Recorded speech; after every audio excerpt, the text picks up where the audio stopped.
Wildland fire arson, the tool to track, predict, and identify wildland arsonists. Well, who am I to talk about wildland fire arson? My name is Bruce Balderston. I'm the CEO of Arson Track, LLC. My fire and fire investigation background includes being a senior fire investigator with the Washington Department of Natural Resources. I was the fire prevention officer and investigator for the Alaska Division of Forestry, Fire and Aviation, and the fire program assistant at a national park with the National Park Service, Big Bend National Park. In this photo, I'm showing the Commissioner of the Department of Natural Resources, Washington, some directions of the wind that pushed a fire to become a $100 million loss in Wenatchee, Washington in 2015. It was an arson fire. Investigations and national credentials. I've investigated as lead investigator, investigator reviewer, or consultant on over 1,000 fire investigations. I've been an expert witness in multiple wildland arson cases, and I'm nationally qualified through NWCG as a fire investigator, incident commander, helicopter manager, and task force leader, as well as a strike team leader.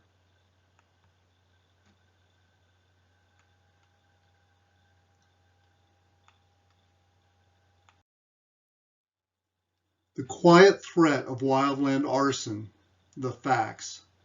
From 1990 to 2020, the average is 70,000 wildland fires per year. 86% are human caused.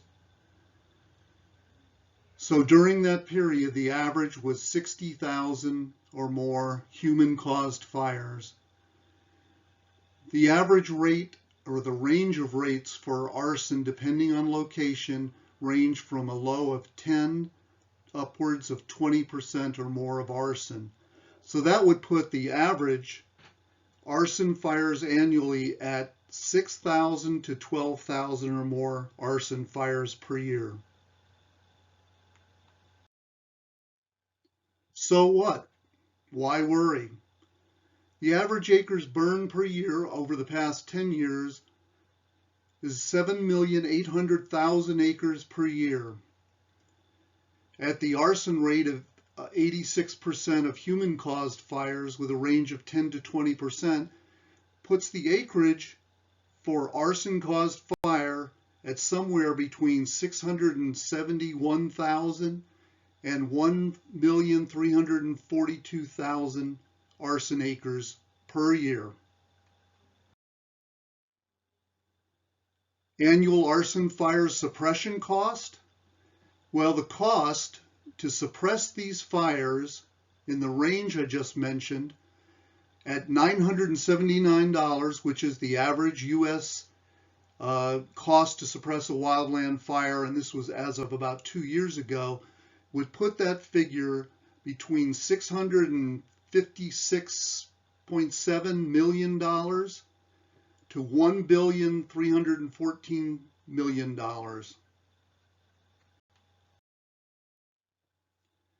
This is just the suppression cost of arson fires.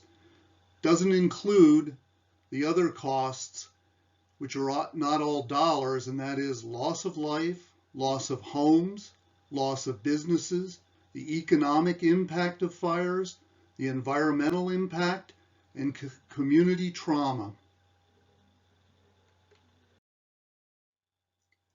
Why can't we stop these people? Well, let me give you a few reasons. Wildland fire arsons are often set across law enforcement and fire suppression jurisdictional boundaries. Frequently, little evidence is evident. Arsonists typically act alone. Faulty fire suppression agency follow-through. Law enforcement lack of investigative training in fire. And fire suppression agency lack of interest in investigation.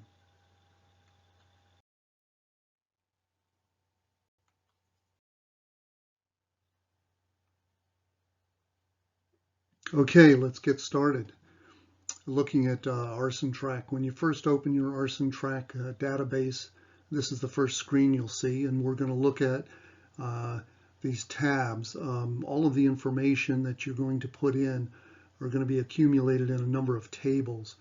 The first one is your incidents. You'll start putting in incident information, and this will be stored so that you can cross-tabulate it later. Your second tab here are agencies. If you're working with various agencies responding to fires, you're going to want to accumulate that information, whether they're investigating the fire for you, responding with suppression efforts, whatever it might be.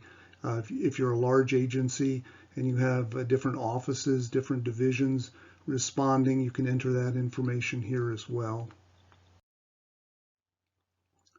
Contact persons. This is very important. This can be local police departments, state departments, whoever's responding to your fire that it may be important to contact later down the road.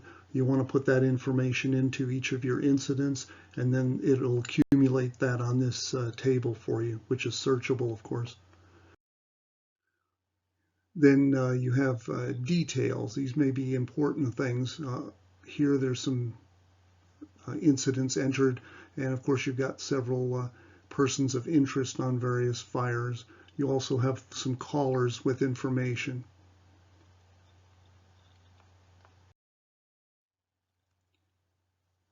Your ignition devices and ignition signatures.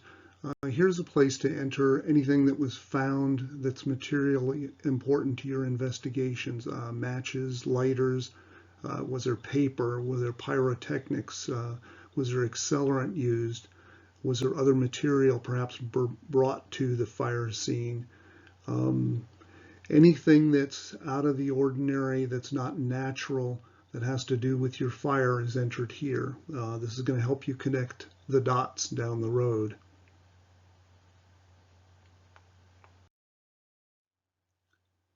Okay, VOI, or vehicles of interest. From your 911 calls, from your witnesses at the scene, you may accumulate information in terms of vehicles, colors of vehicles, types of vehicles, partial license plates. All of these are the dots that you want to connect.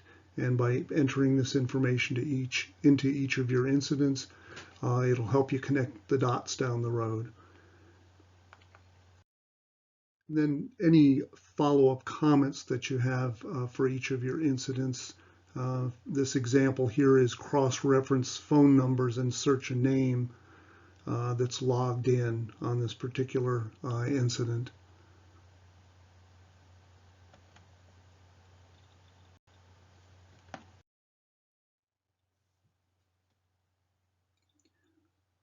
Next, we'll look at views. When you look at your Arson Track screen on the left, there are views. The views with filters. This is where, as you enter each of your incidents, you can go to the views now and look for perhaps all of the fires that happened in a particular state, in a particular county, by a particular investigator. You can enter one or all of these queries. Basically, you're looking for matching information. You can also enter an area. If you know that an area, or you think an area has had a number of fires over the years, you can simply enter a latitude and longitude, and this will give you all of the fires within that latitude and longitude that you've designated. This is an example on the screen. You can bring the map configurations up in a number of different formats, topographical, just with roads, but each one of these icons represents an individual incident. If you click on any of your incident identifiers, it will bring up all of the information on your screen. So if you see a particular fire without going back and searching for it, if you just click on it, it'll bring up all the information, and you can scroll down. It'll show you all of the information for that incident. Next, we'll look at the columns. The columns are all of the details of each incident that you'll be entering, and you can view them, edit them, or delete them individually. You can also organize your columns by customizing them. With this drop down, you can just check the ones you want to look at, the ones you don't want to look at. This is very handy because you can take every incident in your database and perhaps just look at the wind speed, for instance, and uncheck all the others. So it'll show you all the incidents that have certain wind speeds.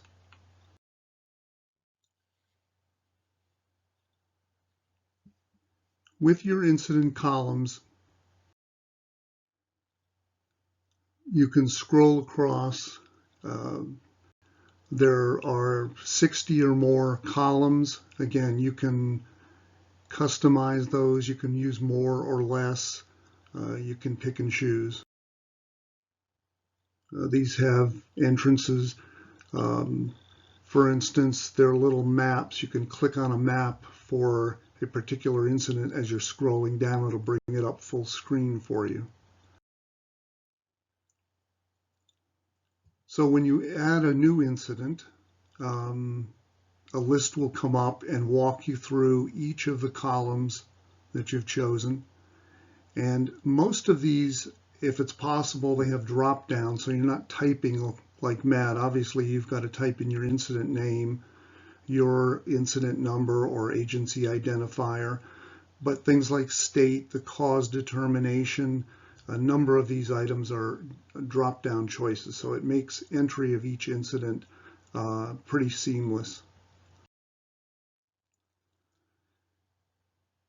So if you'd like additional information, if you have comments, if you need some consulting, if you want to try the Arson Track free trial, if you need me to do a fire investigation review, whether you're an agency, a private investigator, an attorney, or an insurance agency, I certainly love doing fire investigation reviews. I do trial preparation, both for prosecution and defense. I haven't met a lawyer yet that was an expert in fire arson, but there are some that are developing. And if you need some more information on Wildland articles or informational posts, I can provide those for you. Again, my name is Bruce Balderston. I'm the CEO of Arson Track LLC. You can contact me at contact@arsontrack.com. Website is www.arsontrack.com. You can call or text 509-607-4575 or contact me through LinkedIn. And thank you for watching.